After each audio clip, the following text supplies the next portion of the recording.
Bonjour et bienvenue dans cette nouvelle interview des Noiseurs. Son concept, vous présenter des artistes engagés en faveur de l'écologie et de la solidarité. Aujourd'hui, nous partons à la rencontre de Joost VAN DEN BROEK, producteur néerlandais de groupes tels que Epica, Powerwolf ou Blind Guardian. Il nous emmène visiter son studio. Allez, je vous emmène.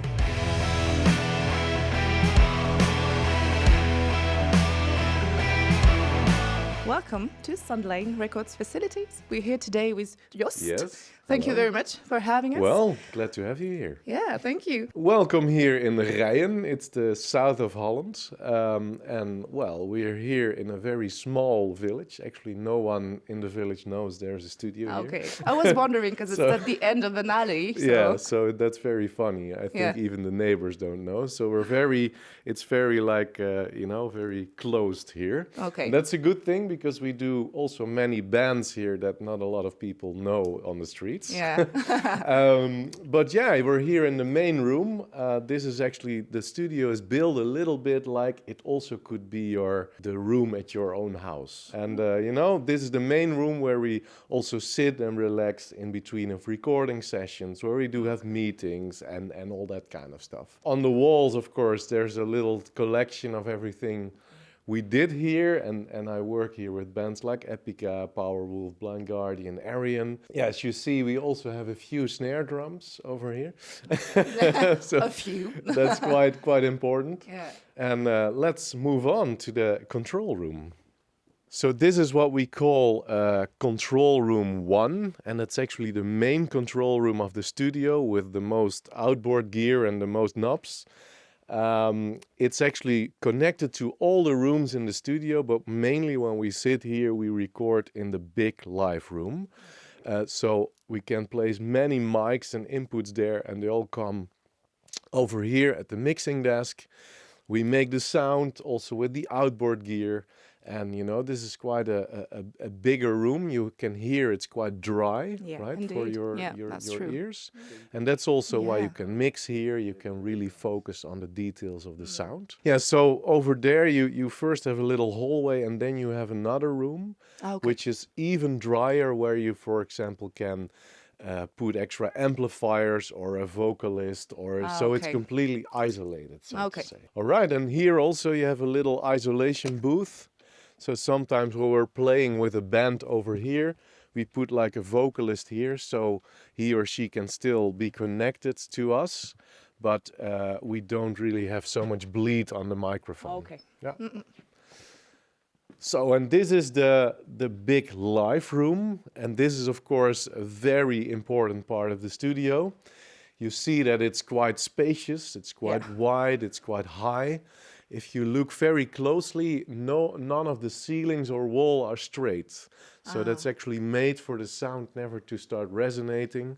We have both wood and carpet on the floor. There's lots of materials on the wall, so the sound really comes alive, so to say. And we record here anything that needs room, actually. So, of course, drums and the piano, like you see here, but also we put string players here, we put choirs over here, anything that needs the ambience.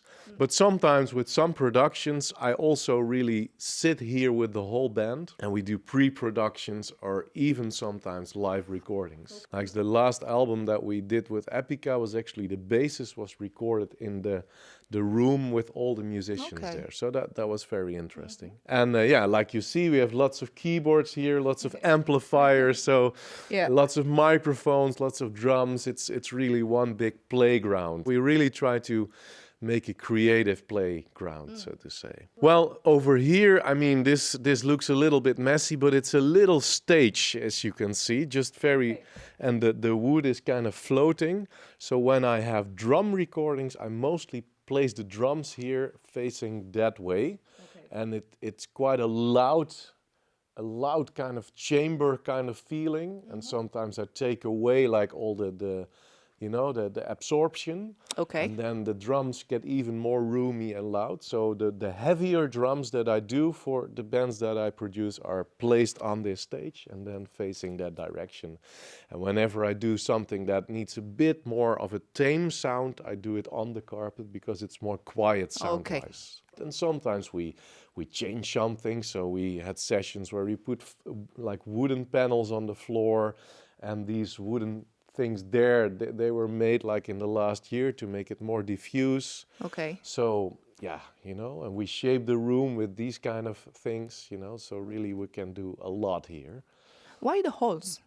Well, actually in here, there's a lot of absorption material. Okay. So when this is just quite a thin sheet of wood, so whenever you put holes in there, it actually damps a little bit more. Otherwise, it's just reflection, right? So, and when you look at this, it's a panel that is completely made diffuse. So this is like some kind of foam, and it's with all these different kind of heights, the blocks. Okay. That's actually a little bit like you see on the sides. It's also different heights of wood. That actually diffuses the sound. So when a sound source comes in, it kind of spreads in different directions. And that's very much needed in a studio like that. Yeah. And I've read that glass was not good because it reverberates, so it's not glass. This is glass. This is glass, though. But you have to be careful to not place like a sound source in front of it, because it's like a mirror. Yeah. Right? So when you have a sound source, you don't want to have it in the mirror and reflects to it.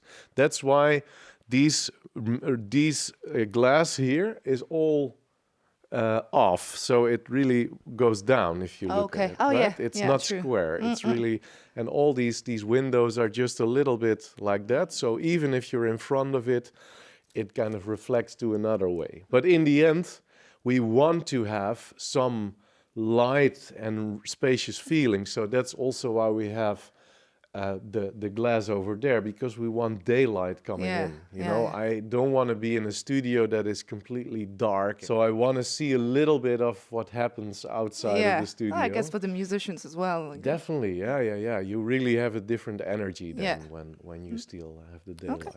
Yeah. We can move on a little bit further. Well, this is just a small hallway, but sometimes we put some amps here to have some extra separation. No room is lost. Yeah. And this is my creative space. Whenever I'm here, and I'm sitting a lot here, I'm pre-producing, I'm arranging. I also do mixes here, I do editing. But when I, for example, have vocal recordings, I really like to have the vocalist in this very dry, small room.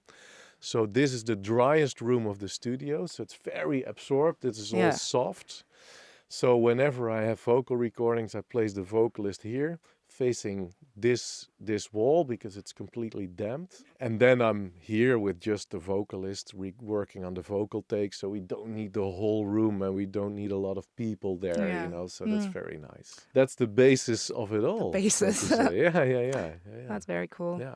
Can you tell us a bit more about your studio? When did it all started for you, and when did you start this enterprise? So actually, the studio here was built in 2009, and before here it was like a kind of a wood factory warehouse. Okay. So actually, the outside of the studio was there, and still looks quite similar of how it was. I think mostly some painting was done, but everything that's inside, so literally everything was built inside in 2009. I think in 2011 I did my first recordings here, but then still I also had a home studio where, just at my own place, and where I had some gear and stuff like that. And actually the owner of the studio back then said, why don't you come here full time?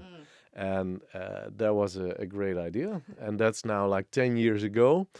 And actually about, let's say, 99% of everything that happens here is just coming from my productions.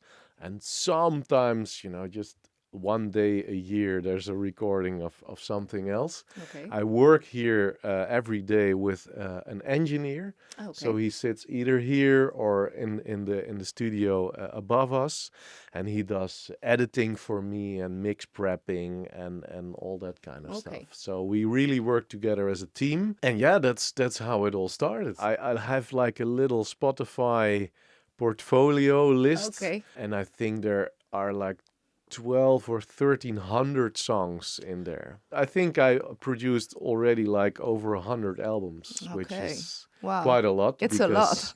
You don't do like 20 albums a year. Yeah. That's impossible, especially not the bigger ones, so to say. So which bands have you been working with? I have been working with Epica, with Powerwolf, with Blind Guardian, with Ayreon.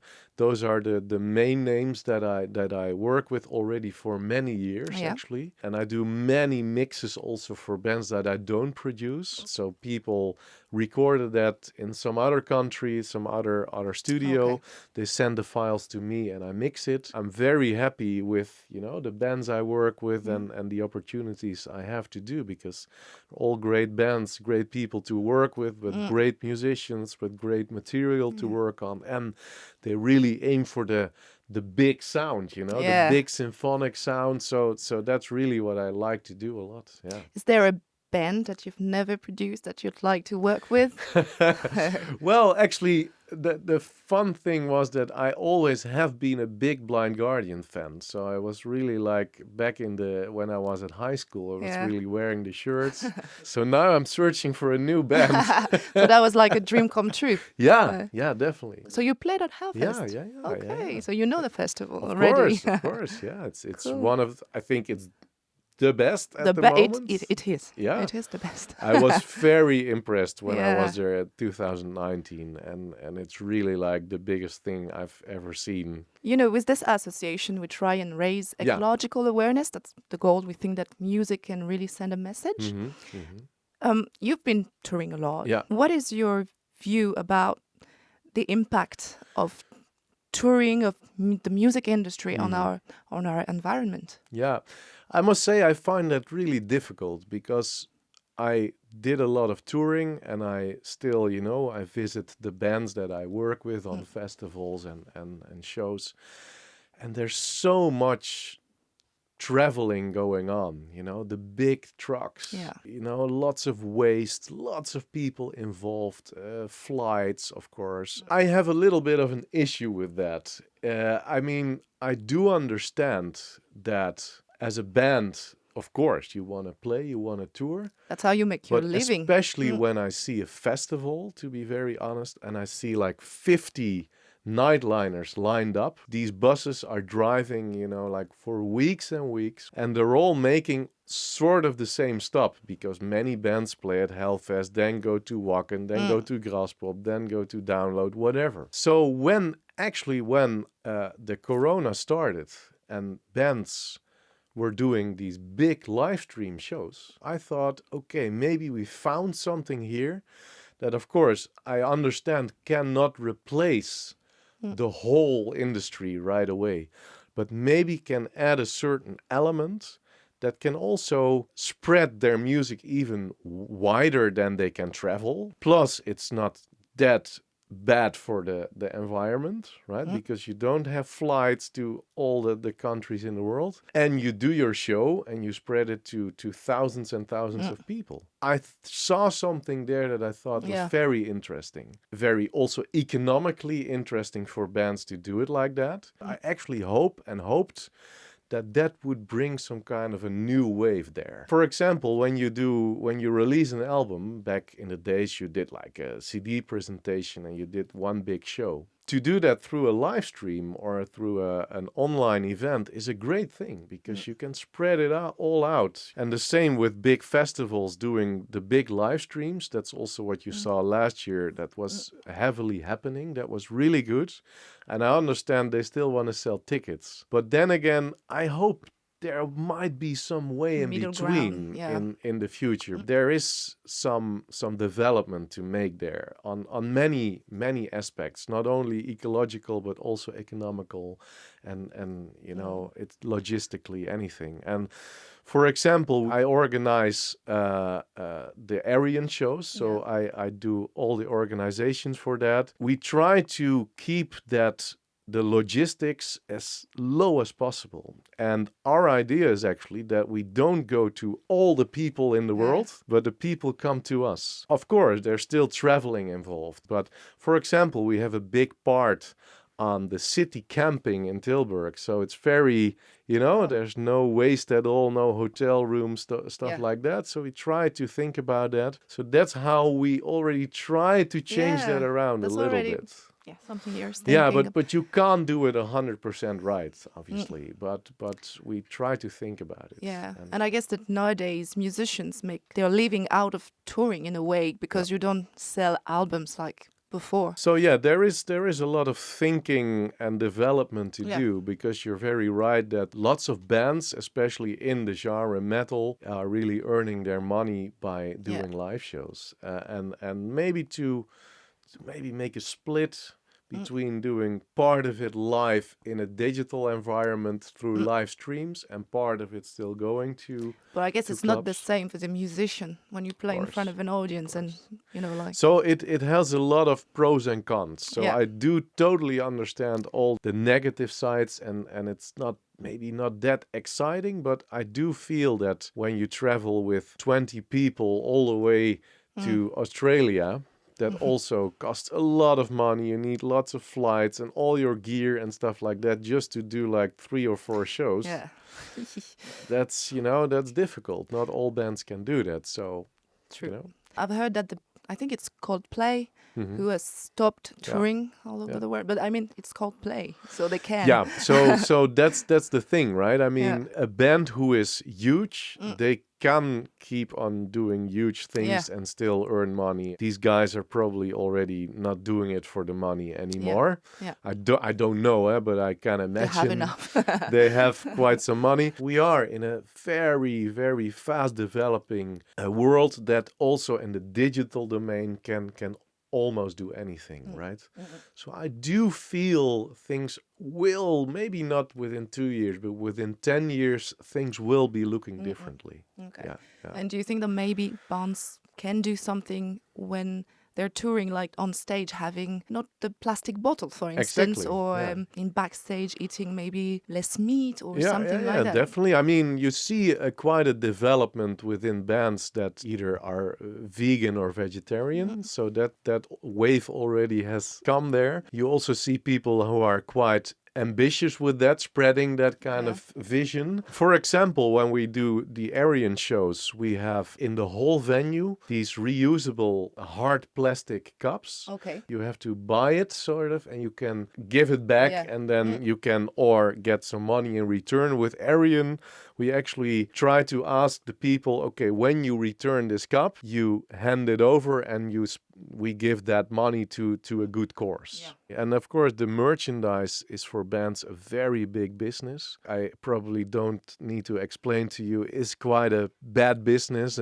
quite polluting. I understand that everyone wants to sell a lot of t-shirts, but also there is a bit of a responsibility in the future probably. And of course, the big trucks and tour buses that keep on running the whole day because they don't have power outside. I have never seen any tour bus, for example, with an electrical motor. That's also a next step when you are at Hellfest and you see all those buses lined up.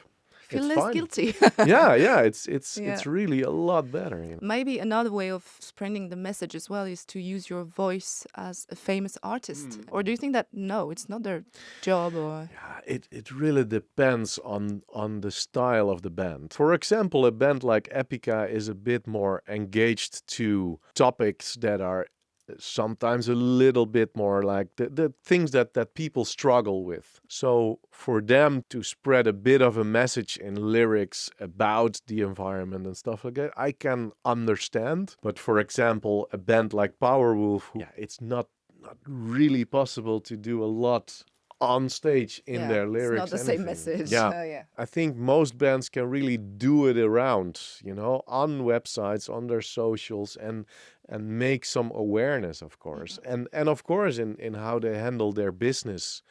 It's easy for me to say because I'm not in their business. But there are, of course, responsibilities that they can take, and maybe with that they can inspire their fans. And I think it's definitely a good thing if artists do that whenever they also feel it's honest. You know, true. Floor Janse, when she sells like an album now, I think she announced that with every album she sells, a tree is planted. That's inspiring, you know, and that makes a change. If some sort of death metal band with masks on, it's a bit of a difficult situation, but they can still take their responsibility in how they tour, how they act backstage. I see a big responsibility indeed for the festivals, because that's of course a huge thing where many people come together. Well, you can also expose some sort of vision, right? You can expose some sort of vision that you make the people aware of stuff. You know that